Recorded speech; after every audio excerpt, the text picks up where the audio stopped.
জেলখানায় আমরা যারা ছিলাম 3টা বছরের মাঝে জামাতে ইসলামী বাংলাদেশের শ্রদ্ধাভাজন আমির ডাক্তার শফিকুর রহমান, এই লোকটাকে বাইরে থেকে যে যাই মনে করো, অনেকে মনে করে বাংলা শিক্ষিত মানুষে কি আর কি, আপনি মিশেছেন কোনো দিন?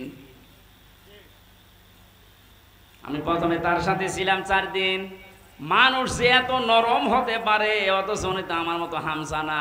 সারা দেশের জামাত ইসলামের মতো এত বড় সংগঠনের আমির, তার যে ব্যবহার, তার কমল সে এত হৃদয়, এত নরম। আমি হাত তুলে বসে আছি, আমার কোনো কান্নার ভাব নেই, অথচ লোকটা হাত তুলতে দেরি হতো, চোখে পানি আসতে দেরি হতো না। মানুষের ব্যবহার এত নরম হতে পারে, মাঝে মাঝে মনে করতাম আল্লাহ, জান্নাতি মানুষ যদি আমার মনে হয় কাউকে দেখতে, এই লোকটার দিকে তাকালে আমার মনে হয় এটা জান্নাতি মানুষ। আমি কোরআনের হাফেজ, আমি তাহাজ্জুদের 12 রাকাতে মাত্র 1.5 ঘন্টা 2 ঘন্টায় আমার শেষ হয়ে যেত, অথচ একটা জেনারেল শিক্ষিত একটা ডাক্তার সারা দিন উনি কোর্ট কাছারি করে এসে হাজিরা দিতে হতো। সেই কেন্দ্রীয় কারাগার থেকে কাশিমপুর থেকে আসতো সদরঘাটে, সারা দিন এই গাড়ি, যে গাড়ি ওর ভেতরে থাকলে এমনি মানুষ সিদ্ধ হয়ে যায়। সিট হচ্ছে টিনের সিট, আর যেভাবে ধাক্কা লাগে 4-5 ঘন্টা যাওয়া আসা করতে প্রায় 6-7 ঘন্টার সময় চলে যায়। শরীর তো ক্লান্ত হয়ে বসলে ঘুম লেগে যাওয়ার কথা। আমার মতো যুবক মানুষ কোর্টে হাজিরা দিতে গেলেই পড়ে যেতাম। আর এই রকম ধরনের 70 বছর, প্রায় ওনার বয়স 65 থেকে 70 বছর, এ মুরব্বী মানুষটা এত কষ্ট স্বীকার করে এসে, তাও আমার তো 2টা মামলা, আর ওনার মামলা কত উনি নিজেও জানে না।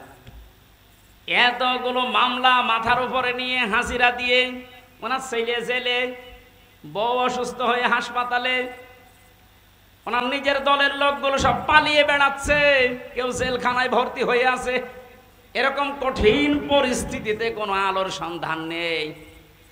সপ্তাহে 4-5 দিন করে এত দূর থেকে হাজিরা দিয়ে এসে রাতের বেলা 8টা 9টা 10টার সময় যখন ঢুকতো, বললাম তার খাবার খাবেন না? খাবার ভাত খাইতো না, তরকারি ওই সবজি, তাও জেলখানার যে সবজি। খাবার পরে কিছুক্ষণ জিকির করা, দরুদ শরীফ পড়ে 2-1 ঘন্টা ঘুমানোর পরে তাহাজ্জুদের নামাজে দাঁড়িয়ে যতটুকু মুখস্থ আছে পড়তো।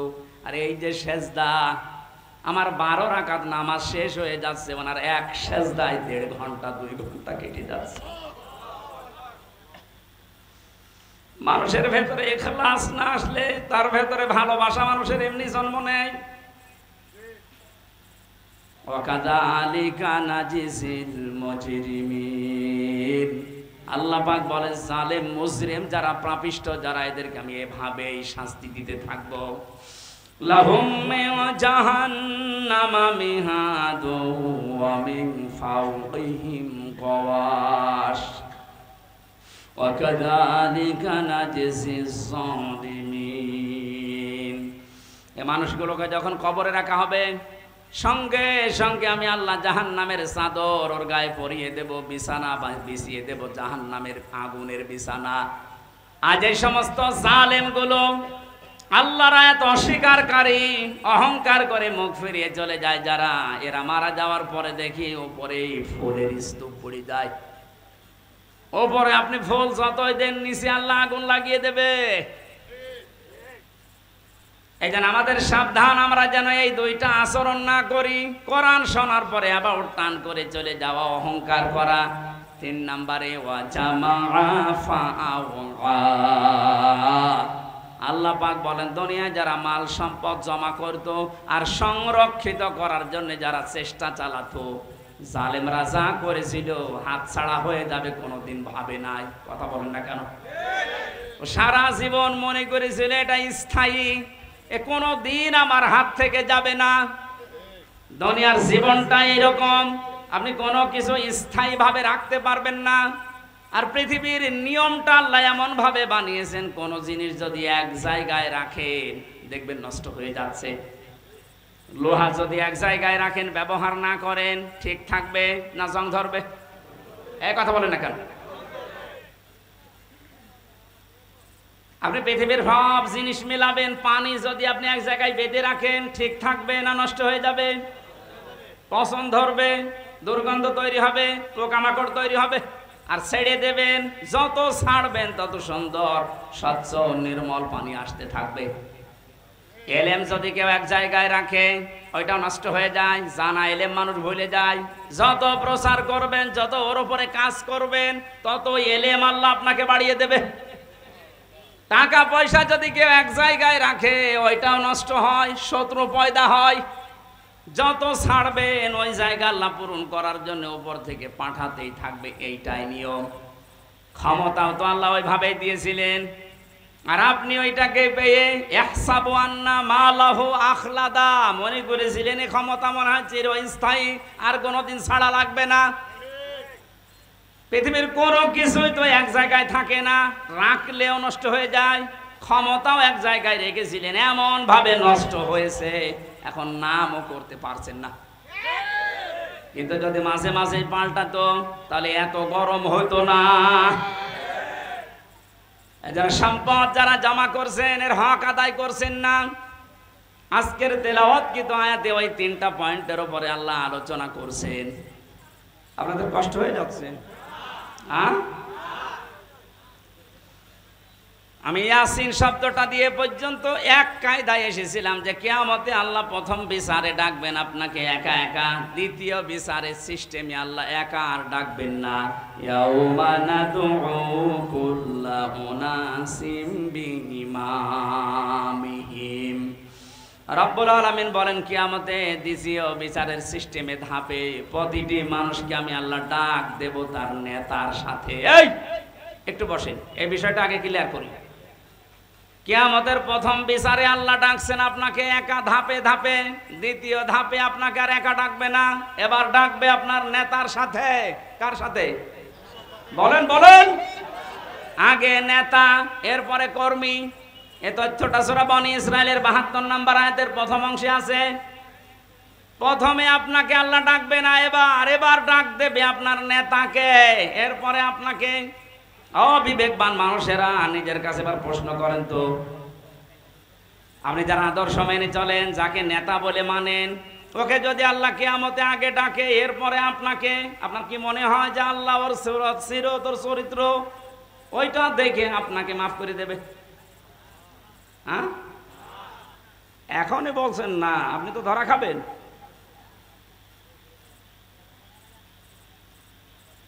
আপনি এই যে মানুষগুলোর দিকে তাকান, কত আগ্রহ নিয়ে এদিকে তাকিয়ে বলছেন না, কারণ আমি যারে মেনে চলি, যার আদর্শ মানি, ওকে আল্লাহ যদি আগে ডাকে আর আমাকে যদি পেছনে রাখে, ওর চেহারা দেখে আল্লাহ রাগ হয়ে যাবে।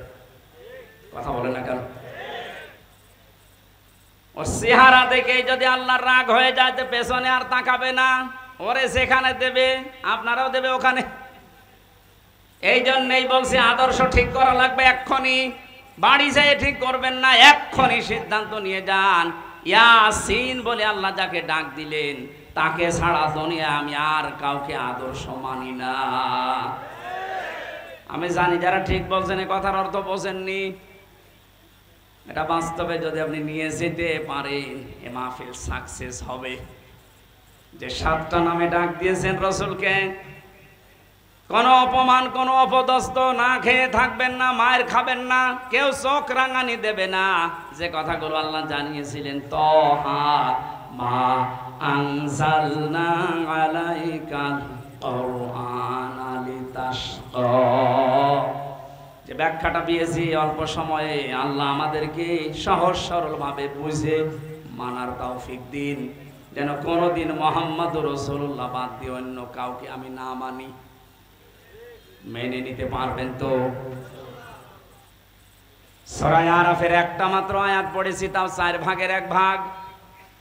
আমি যতটুকু পারছি সামনে থেকে কথা বলার চেষ্টা করছি। 156 নম্বর আয়াত। হযরতে মুসা আলাইহিস সালামের জামানায় তিনি আল্লাহর কাছে দেখা করতে গিয়েছিলেন তার এলাকার 40 জন নকিব নিয়ে, প্রতিনিধি নিয়ে। ওখানে ঘুরে আসার পরে বিশাল ঘটনা তাফসিরে আছে। আমি শিক্ষার জন্য 3টা বিষয় বেছে নিয়েছি। আল্লাহ রাব্বুল আলামিনকে তিনি বললেন, অকতুব লানা ফি হাদিহিদ দুনিয়া হাসানা ওয়া ফিল আখিরাতি ইন্না হুদনা ইলাইক। হে আল্লাহ, তুমি আমাদের জন্য দুনিয়ার হাসানা লিখে দাও, আখেরাতের হাসানা লিখে দাও।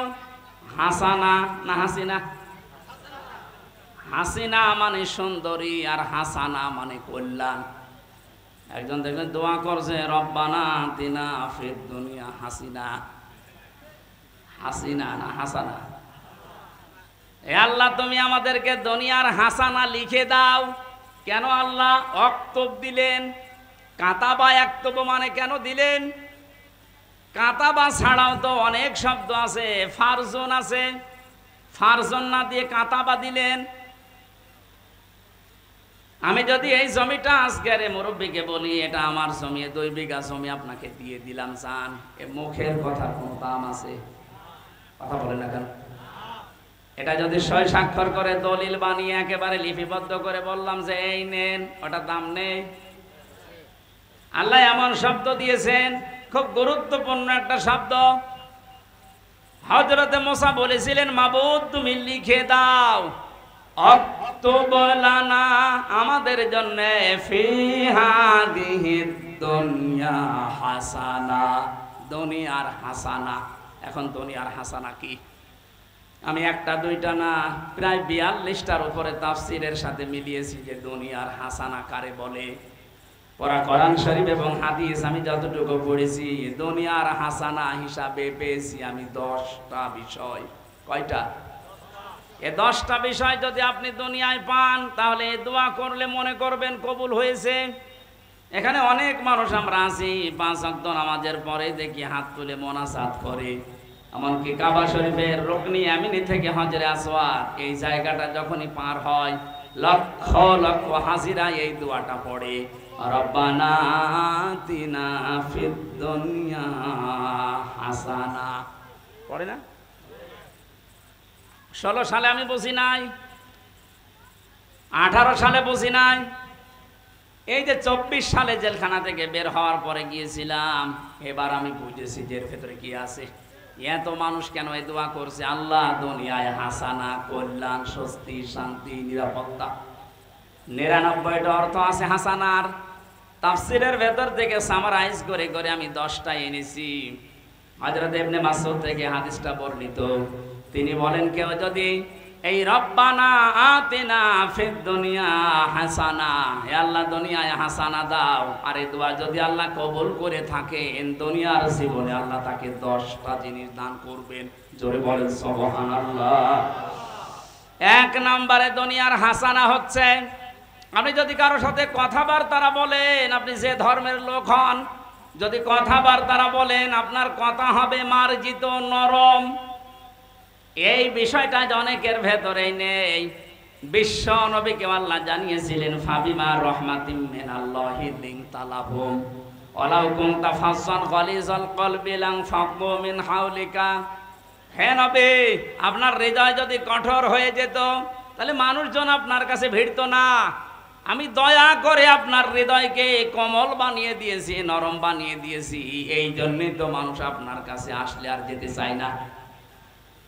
অবাস্তবতা, বহু মানুষকে উপরে উপরে আমরা দেখতে পাচ্ছি, কত বড় বড় জায়গায় বসে আছে, কিন্তু হাসানা পায়নি। তাদের আচরণ, তাদের কথাবার্তা, তাদের ব্যবহার, তাদের অ্যাক্টিভিটিস গুলো দেখলে শয়তান পর্যন্ত হাসে। যে যত বড় চেয়ারে থাকবে, তার আচরণ, তার কথাবার্তা, তার অ্যাক্টিভিটিস গুলো তত নরম হওয়া লাগবে, তাহলে এই দোয়া তার জন্য কবুল হবে। কত অফিসে দেখতে পাই আমরা, কর্মচারী যারা আছে, সহকারী যারা আছে, 8 ঘন্টা ডিউটি, 10 ঘন্টা পার হয়ে যাচ্ছে, বাড়ি যাওয়ার কথা মনেই হয় না। অথচ এমনও অফিসার আছে 8 ঘন্টা ডিউটি, এই কর্মচারীরা মনে হয় যে জাহান্নামে আছে। এক কথা বলছে না কেন? এই যে দোকানদার, এ দোকানে কর্মচারী আছে, 8 ঘন্টা ওর ডিউটি, মালিক এমন ভাবে গালিগালাজ করে, ব্যবহার করে, ও মনে মনে ভাবে আল্লাহ 8টা ঘন্টা পার হবে কখন। আমি আমারও মানুষ পেয়েছি, ঝিনাইদহ জেলার ডিসি পেয়েছিলাম, এসপি পেয়েছিলাম, টিওনও পেয়েছিলাম। ব্যবহার এত সুন্দর, এত মার্জিত, ওর কাছে 8টা ঘন্টা মানুষের কেটে যাওয়ার পরে বের হয়ে বলো হুজুর স্যারের ব্যবহার এত সুন্দর, 8 ঘন্টা কখন কেটে যায় টের তো পাই না, মনে হয় 10-12 ঘন্টা ডিউটি করলে আমাদের ভেতরে কোনো ক্লান্তি আসে না। জেলখানায় আমরা যারা ছিলাম 3টা বছরের মাঝে, জামাতে ইসলামী বাংলাদেশের শ্রদ্ধাভাজন আমির ডাক্তার শফিকুর রহমান, এই লোকটাকে বাইরে থেকে যে যাই মনে করো, অনেকে মনে করে বাংলা শিক্ষিত মানুষে কি আর কি, আপনি মিশেছেন কোনো দিন? আমি প্রথমে তার সাথে ছিলাম 4 দিন। মানুষ যে এত নরম হতে পারে, অথচ উনি তো আমার মতো হামসানা, সারা দেশের জামাত ইসলামের মতো এত বড় সংগঠনের আমির, তার যে ব্যবহার, তার কমল সে এত হৃদয়, এত নরম, আমি হাত তুলে বসে আছি, আমার কোনো কান্নার ভাব নেই, অথচ লোকটা হাত তুলতে দেরি হতো, চোখে পানি আসতে দেরি হতো না। মানুষের ব্যবহার এত নরম হতে পারে, মাঝে মাঝেই মনে করতাম আল্লাহ জান্নাতি মানুষ যদি আমার মনে হয় কাউকে দেখতে, এই লোকটার দিকে তাকালে আমার মনে হয় এটা জান্নাতি মানুষ। আমি কোরআনের হাফেজ, আমি তাহাজ্জুদের 12 রাকাতে মাত্র 1.5 ঘন্টা 2 ঘন্টায় আমার শেষ হয়ে যেত, অথচ একটা জেনারেল শিক্ষিত একটা ডাক্তার সারা দিন উনি কোর্ট কাছারি করে এসে হাজিরা দিতে হতো, সেই কেন্দ্রীয় কারাগার থেকে কাশিমপুর থেকে আসতো সদরঘাটে, সারা দিন এই গাড়ি, যে গাড়ি ওর ভেতরে থাকলে এমনি মানুষ সিদ্ধ হয়ে যায়, সিট হচ্ছে টিনের সিট, আর যেভাবে ধাক্কা লাগে 4-5 ঘন্টা যাওয়া আসা করতে প্রায় 6-7 ঘন্টা সময় চলে যায়, শরীর তো ক্লান্ত হয়ে বসলেই ঘুম লেগে যাওয়ার কথা। আমার মতো যুবক মানুষ কোর্টে হাজিরা দিতে গেলেই পড়ে যেতাম। আর এই রকম ধরনের 70 বছর, প্রায় ওনার বয়স 65 থেকে 70 বছর, এ মুরব্বী মানুষটা এত কষ্ট স্বীকার করে এসে, তাও আমার তো 2টা মামলা, আর ওনার মামলা কত উনি নিজেও জানে না, এতগুলো মামলা মাথার উপরে নিয়ে হাজিরা দিয়ে, ওনার ছেলে জেলে, বউ অসুস্থ হয়ে হাসপাতালে, ওনার নিজের দলের লোকগুলো সব পালিয়ে বেড়াচ্ছে, কেউ জেলখানায় ভর্তি হয়ে আছে। এরকম কঠিন পরিস্থিতিতে কোনো আলোর সন্ধান নেই, সপ্তাহে 4-5 দিন করে এত দূর থেকে হাজিরা দিয়ে এসে রাতের বেলা 8টা 9টা 10টার সময় যখন ঢুকতো, বললাম তার খাবার খাবেন না, তো খাবার ভাত খাইতো না, তরকারি ওই সবজি, তাও জেলখানার যে সবজি। খাবার পরে কিছুক্ষণ জিকির করা, দরুদ শরীফ পড়ে 2-1 ঘন্টা ঘুমানোর পরে তাহাজ্জুদের নামাজে দাঁড়িয়ে যতটুকু মুখস্থ আছে পড়তো। আর এই যে সেজদা, আমার 12 রাকাত নামাজ শেষ হয়ে যাচ্ছে, ওনার এক সেজদায় 1.5 ঘন্টা 2 ঘন্টা কেটে যাচ্ছে। মানুষের ভেতরে ইখলাস না আসলে, তার ভেতরে ভালোবাসা মানুষের এমনি জন্ম নেয়।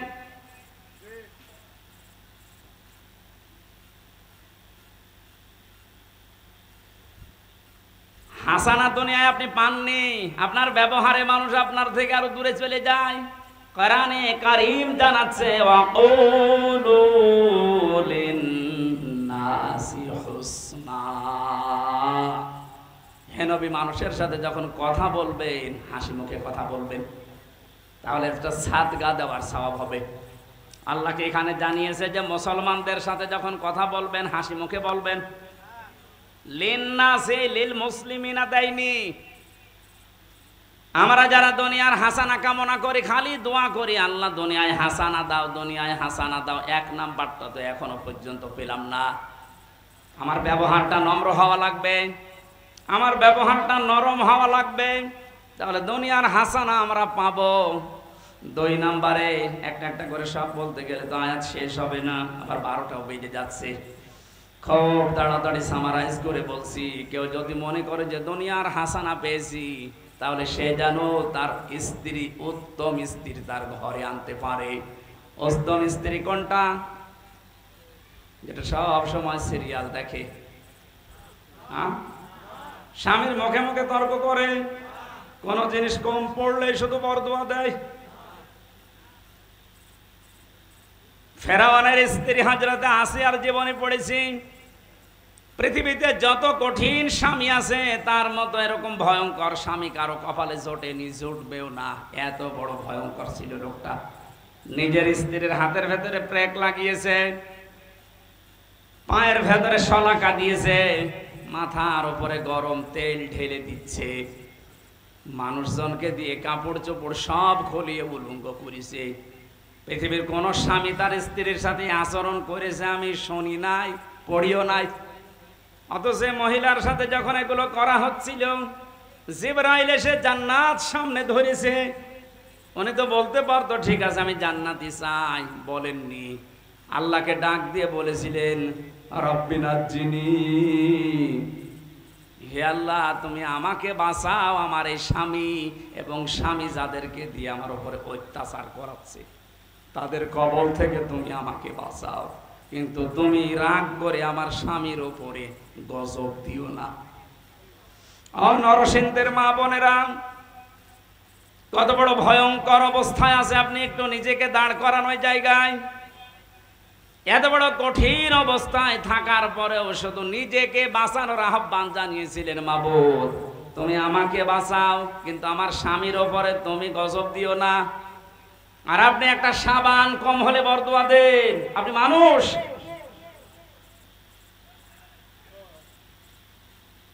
একটা হাদিস মনে পড়ছে, মেয়েদের জন্য বলছি, আল্লাহর নবী জানিয়েছেন 6 প্রকার মানুষকে আল্লাহ বিনা হিসাবে বিনা বিচারে জাহান্নামে দিয়ে দেবে। আমি একটা বলেছি এর ভেতরে, এই পৃথিবীতে যাদের আদর্শ বিশ্ব নবী ছিল না। 2 নম্বরে যেই মহিলাগুলো নিজের স্বামীর সাথে সংসার করতে রাজি না, ওনারা খালি বারবার সংসার ভাঙতে চায়, তালাক নিতে চায়। একটু কোনো জিনিস কম পড়লে শুধু খোঁটা দেয়। 3 নম্বরে যেই মহিলাগুলো এই পৃথিবীতে জেনে হোক না জেনে হোক কিছু কিছু হলেই খালি আন্দাজে মানুষের উপর অপবাদ দেয়, এটা বাংলাদেশে এখন বেশি। 4 নম্বরে যারা অভিশাপ দেয়, এটাও মেয়েদের ভেতরে বেশি। এক কথা বলছেন এখানে। 5 নম্বরে যারা ঝগড়া বাঁধলে সে গালি দেয়, এটা মনে হয় এলাকায় নেই। আমি সেই দিন কোন জেলা থেকে যেন আসছিলাম, খুলনা থেকে। আসার সময় এক বরফ বিক্রেতা, ওই যে আইসক্রিম বিক্রি করে, ওই লোকটা এক বাড়ির পাশে দাঁড়িয়ে 2 মহিলা গালি গালাজ করছিল, সে জনমের গালি, ওইটা আবার ভিডিও করে তুলিয়েছে, তুইলে মাইকে বাজাচ্ছে। আমি গাড়ি দাঁড় করিয়ে বললাম দাঁড়ান, কি বাজান? বলছে হুজুর এক মহিলার ঝগড়া, এমন কোন গালি নেই, আর মনে হচ্ছে 1 মিনিটে 40টা গালি দিচ্ছে। মেয়েরা যারা এসেছেন যত রাগ হোক গালি নিয়ে আসবেন না মুখে, কারণ মুনাফিক যারা তাদের 4টা চরিত্র, কথা বললে মিথ্যা বলে, ওয়াদা করলে খেলাফ করে, আমানত রাখলে খেয়ে ফেলে, আর ঝগড়া হলেই গালি দেয়। এলাকায় গালি দেন কার হাত তোলেন তো? এই ওয়াজ মনে হয় এই এলাকায় করা ঠিক না, কারণ এই এলাকায় গালি নেই। এরপরে যাদের হৃদয় কঠিন হয়ে যায়, ওই যে নরম হৃদয়ের মালিক তো হাসানা পায়, আর যারা হৃদয় আবু সেহেলের মতো কঠিন হয়ে যায়।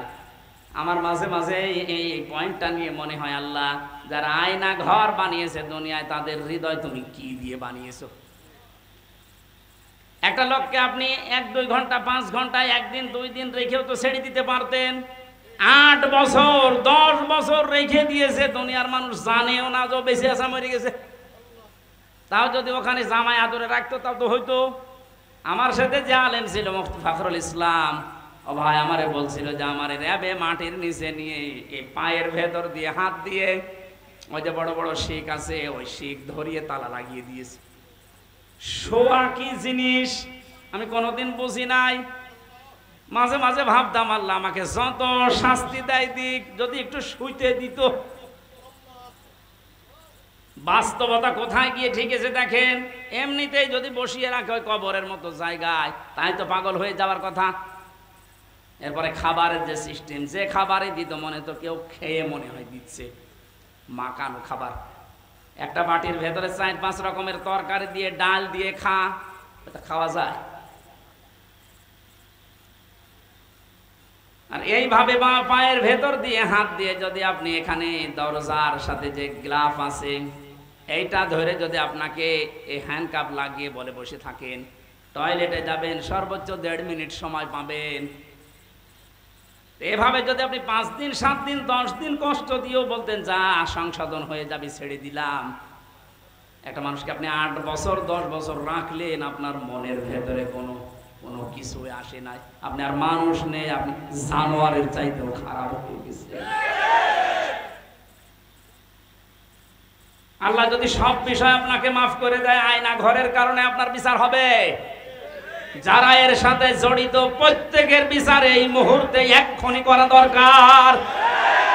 আর কিয়ামত পর্যন্ত আয়না ঘর নামে বাংলাদেশে যেন কোনো কিছু না হয়। এই কথা বলে না কেন? এদের শাস্তি যদি ত্বরান্বিত করা না হয়, পরবর্তীতে কোন জালেম যদি আবার দেশে আসে, ওরাও কিন্তু আবার এরকম কিছু করবে। দোয়া করেন বারবার, আল্লাহ তুমি আমাকে হাসানা দাও। তো হাসানা আপনি কি নিচ্ছেন? আপনার হৃদয় তো এখনো পাথরের চাইতেও শক্ত। স্ত্রী হিসাবে যাকে নিয়ে এসেছেন, 4টা জিনিস দেখার জন্য নবীজি বলেছিলেন যে বংশ দেখবা, চেহারা দেখবা, সম্পদ দেখবা, আর দিনদারি দেখবা। এটা যদি নাও পাওয়া যায়, যদি দেখো যে দিনদার পরিবারের মেয়ে নিয়ে আসবা, সংসারে শান্তি পাবা। এখন কার বাবা মা গার্জিয়ানরাও এটা চাই না, যারা বিয়ে করি আমরা তারাও চাই না, এই জন্য দুনিয়ার হাসানাও নেই। কোরআনে কারীম দোয়া শিখিয়েছে, মোনাজাত কর আমার কাছে, রব্বানা হাব লানা মিন আজওয়াজিনা ওয়া যুররিয়াতিনা কুররাতা আ'য়ুনি ওয়াজআলনা লিল মুত্তাকিনা ইমামা। আল্লাহর কাছে মোনাজাতে বলা হচ্ছে, মাবুদ তুমি আমাদেরকে দুনিয়ায় বউ দাও, এমন বউ দাও, এমন সন্তান দাও যাদের দেখলে আমার অন্তর জুড়িয়ে যায়। জোরে বলেন আমিন। আখিরাতের হাসানা এতগুলো বলে ব্যাখ্যা করলে সময় লাগছে। অক্তব লানা ফি হাদিহিদ দুনিয়া হাসানা অফিল আখিরা। আল্লাহ আখিরাতে হাসানা দাও। আখিরাতের হাসানা 5টা। কয়টা? আখিরাতের 1 নাম্বার হাসানা হচ্ছে মরণ যেন ভালো হয়।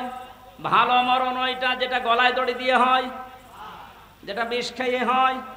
কি ভালো মরণ? ওইটা যেটা শাহাদতের মরণ হয়। শহীদ আবু সাইদ নামের আগে দেখেছেন কি শব্দ? শহীদ। এটা খেলা করার জিনিস না। আজ অনেকে টল করে যে বুক পেতে দিল, গুলি খেয়ে শহীদ হয়ে গেল। না, কে বলেছে? দেওয়াল চাপা পড়ে মরলে যদি শহীদ হয়, পানিতে ডুবে মরলে যদি শহীদ হয়, সাপে কেটে মরলে যদি শহীদ হয়, জালেমের সামনে জুলুমের সামনে বুক পেতে জীবন দিয়ে গেল, শহীদ হবে না? মানে শহীদ আবু সাইদ 100% বিশ্বাস করবেন আপনিও শহীদ, কারণ জালেমের জুলুমের সামনে জীবনটা দিয়ে গেছে। এই কারণে আপনি এখনো পর্যন্ত এই পারমিশন ছাড়া কথা বলতে পারছেন। আগস্টের 5 তারিখের আগে এতগুলো মানুষ পারমিশন ছাড়া এই জায়গায় বসে থাকা সম্ভব হতো? 14 জনের কাছে পারমিশন নেওয়ার পরেও এখানে আসতে দেয় না। আর 5 তারিখের পরে ডক্টর মোহাম্মদ ইউনূস একবারে ঘোষণা দিয়েছে, অন্যান্য ধর্মের মানুষেরা যেভাবে ধর্ম পালন করে, এদেশে কোরআন প্রচারে কোনো মহারথীর কাছে অনুমতি নেওয়ার প্রয়োজন নেই। কিছু না হোক, পরাধীন থেকে অন্তত এই স্বাধীনতার সুখটা তো পেয়েছেন, যে আমার ধর্মের কথা বলতে, ধর্মের কথা শুনতে অন্তত কোনো জালেমের কাছে পারমিশন নেওয়া লাগবে না। ইন্না হুদনা ইলাইকা, আমরা আল্লাহর দিকে ফিরে যাব। একটা একটা করে অর্থ বললে অনেক সময় লেগে যাচ্ছে। 12টার পরে কথা বলা ঠিক না, এরপরে তাহাজ্জুদ পড়া লাগবে, ফজরের নামাজ, কালকে আছে সাতক্ষীরা। আমি আজকের মতো আয়াত শেষ না করে, শেষ হচ্ছে না, শেষ হতে অনেক সময় লাগবে, আমি শেষ করে দিচ্ছি। আপনারা আগে আগে তুলবেন, এলাকায় কোনো জায়গায় নিয়ে আসলে এসার পরে তুলে দেবেন, রাত 10টা 10:30টায় যেন শেষ হয়ে যায়। মালয়েশিয়াতে মিজানুর রহমান আজহারি ভাই আমার মালবার বলছিল, হামজা শরীরকে ঠিক রাখা লাগবে, সর্বোচ্চ 1-1.5 ঘন্টার বেশি কথা বলা যাবে না, রাত 9:30 থেকে 10টায় যেন অনুষ্ঠান শেষ হয়ে যায়। আল্লামা সাইদি সাহেবের মতো আমরা এই সিস্টেমটা চালু করতে চাই, আপনারা সাহায্য করবেন। আগামীতে নিয়ে আসলে এসার পরে সর্বোচ্চ তুলে দেবেন, অত বক্তা রাখার দরকার নেই। যদি রাখেনি ওদেরকে দিয়ে করাবেন। এজন্য আশা করছে আগামী থেকে আয়াতটা শেষ করার জন্য তাফসীর আকারে কথা বলতে গেলে একটু সময় লাগে। আগামীতে কোনো জায়গায় আসলে আমার এই ব্যবস্থা করবে। আল্লাহুম্মা আমিন। লা ইলাহা ইল্লা